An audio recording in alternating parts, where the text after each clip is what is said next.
It's been a historic month for Riftbound, as we've crowned not one but two-time regional tournament winners in both of the game's regions, with Alan ZQ in the West and iPotu in China. No better time than the present to take a look at 161 tournaments played in that period to let you know what the meta looks like.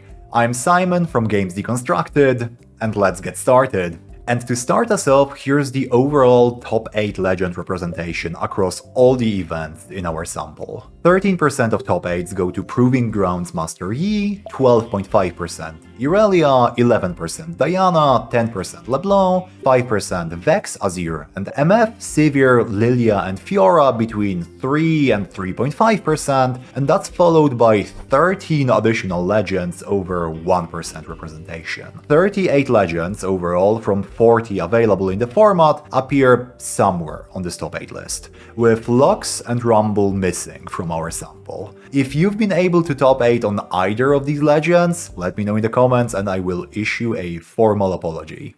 Now, compared to last month, Master Yi is our biggest month-over-month winner here, rising in popularity by about 6 percentage points from third most popular deck to first place.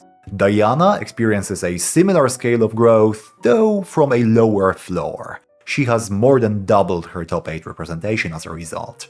Biggest drop-offs are Kai'Sa, minus 4 percentage points, Draven down by minus 2.7, and Lilia down by minus 2.8. The first two is the expected move away from last set's top decks, compounded by the fact that Kai'Sa's power level definitely dropped this set compared to the rest of the field. Lilia's drop just makes me sad, man. That's my pet deck right now. Zooming in at top 4s and top 2s, it's Irelia creeping back into first place as we get to finalists, with about 15% of decks in there blade dancing in some capacity. Comparing trends between the West and China, and taking into account that this was the last time that the Chinese player base had about a month of a head start with the set, we see the top 3 take about the same shape, with Irelia and Yi being slightly closer in representation in the West, and China showing more Yi all the way up to top 4s, and then a higher proportion of Irelias in their finals. In terms of decks that might fall a bit under the radar, I'd say Azir sees way more top 8 play in the West, with notable exceptions that happened to win the Xi'an regional, but it's only 2.5% of top 8s in China versus nearly 8%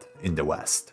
The opposite trend is seen for Fiora, barely over 1% top 8s in the West, even unfairly maligned as an Aurora deck, and 6th most popular deck at nearly 5% of top 8s in China. Now, since this is the last set where there's a delay in terms of release dates between the two regions, I will be on the lookout as to how those regional meta differences might change next set. Perhaps there will be an opportunity to make a small observation about how much of those are driven by one of those regions having a bit more time to practice with the set versus the preferences of local mover and shaker testing groups and how they have ripple effects on the overall metagame of the region. Now, as a note of personal interest, I would like to look into the metas from 2 Western regional qualifier tournaments that happened recently and that I followed quite closely, those being Sydney and Vancouver. Sydney took place on the 16th of May and Vancouver just 2 weeks after.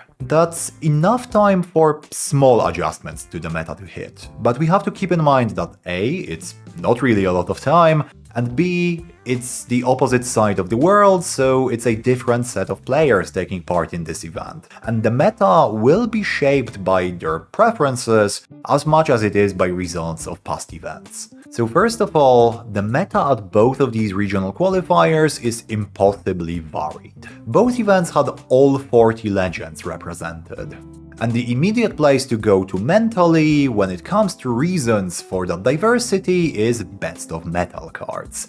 And let's pause here for a moment because I have opinions. And you can catch more of these opinions if you consider subscribing to the channel and following me on Twitter. There is a link in the description down below. Thank you, segue over. The first of my opinions on metal cards is that I balk at people calling the meta created by them artificial. The use of this unfortunately sticky adjective only serves to discount the validity of what I view as a massively positive factor, and it doesn't genuinely make sense, because it's no different than some other factors, developer decisions, and player preferences that also shape the meta. Let's take the fact that our queues have 13 rounds of Swiss. That may also artificially push players towards playing decks that are playable over that kind of marathon of games. Or let's take the fact that rounds are 1 hour and termination rules are as they are. This may pull some people away from playing decks that might go to time a lot, let's say Backpack Ezreal if you haven't had enough practice with it. If I were a joking man, which I'm not, I could even say that the developer decision to print good cards in orange creates an artificial meta, because the meta would have looked different if orange didn't get any good cards in Unleashed. And yet nothing about the impact that those factors have on the meta gets called artificial. Rant over, let's take a look at the 100% organic, real regional qualifier meta now.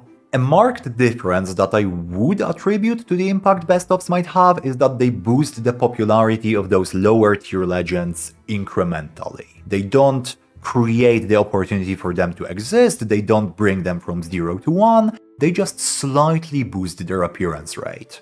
Compared to our top 8 stats from all tournaments that we looked at earlier, the regional meta is not actually that much more diverse. It's 38 legends on the top 8 list, 40 at the regionals. What it is, however, is a bit more fragmented, in that the top 3 decks take up less percent of the meta share, 37% of current top 8s, 22% of Vancouver attendees, and the meta share gets spread roughly evenly across all the other decks, a half a percentage point here, 1 percentage point there, including those metal tier ones, of course. And comparing those two trends could very well overstate the impact that metal pricing has on the metagame, as we have to remember that we are comparing all decks in attendance for the RQs versus successful decks, decks that hit a top 8 somewhere for the other list. The overall picture of the global metagame, everything that's played everywhere, could very well include way more rumbles.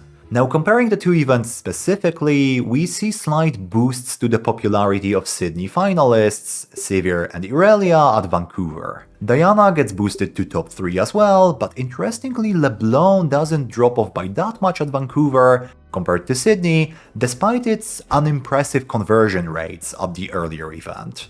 It's worth noting that LeBlanc is pound for pound more popular compared to other top 3 most popular decks at RQs compared to the overall top 8 metagame. It's a complex deck, the hooks can get a bit pricey if you're playing the hook variant, so I feel like it makes sense that it's more popular among players serious enough to attend those big tourneys.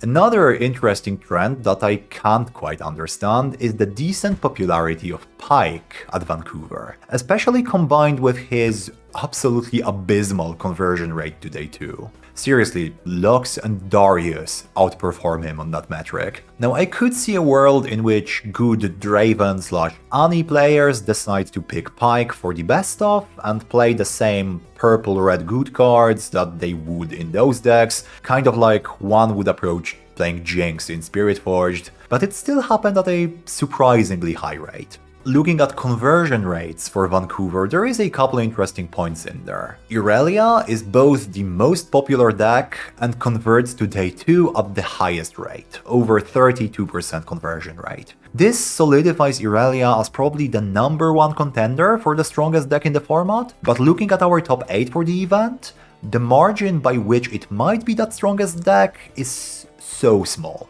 It's pretty close to an academic discussion at this point. She's followed on the conversion rate list by a couple of small sample size decks in Draven, Annie, and interestingly, Kha'Zix?